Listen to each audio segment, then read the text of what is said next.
Now, New South Wales residents could enjoy a series of new freedoms on Monday.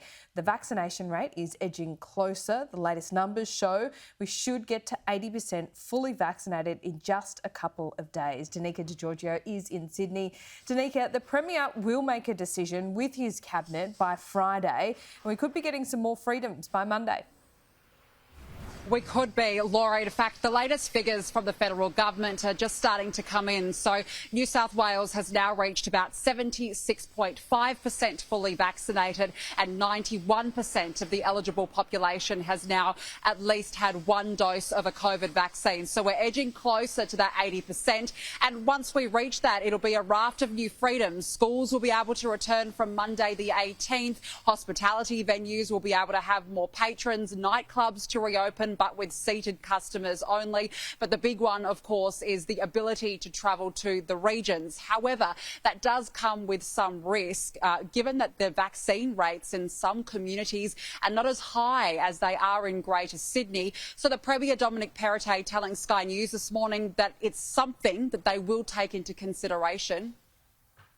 There are other challenges that we need to look at in terms of travelling to the regions, for example, because the regional vaccination rate in New South Wales is not obviously at the same level as Greater Sydney. So, look, we'll work through those issues tomorrow, and if we think we can hit that vaccination rate over the weekend, hopefully we can bring some of those restrictions to be released a little bit earlier than we thought.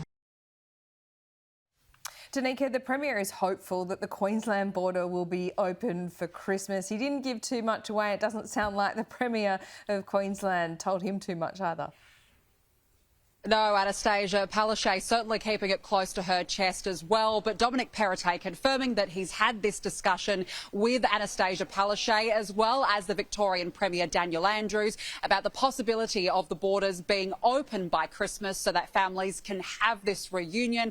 He told Sky News this morning that Anastasia Palaszczuk still would not commit to a date. It all depends, though, on the vaccine rates and the risks involved.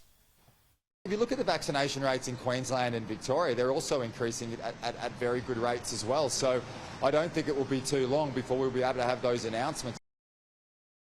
Yesterday, the South Australian Premier Stephen Marshall confirmed, Laura, that it will be Christmas as normal in that state. He will allow fully vaccinated people from across the country to enter, but only once that 80% vaccine threshold has been reached. OK, that comes at great relief to me personally, I can tell you that much. Danica, thanks so much on a rainy Sydney. It has been a bit of a rainy Freedom Week here in Sydney, but I don't think anyone is complaining about that. Now,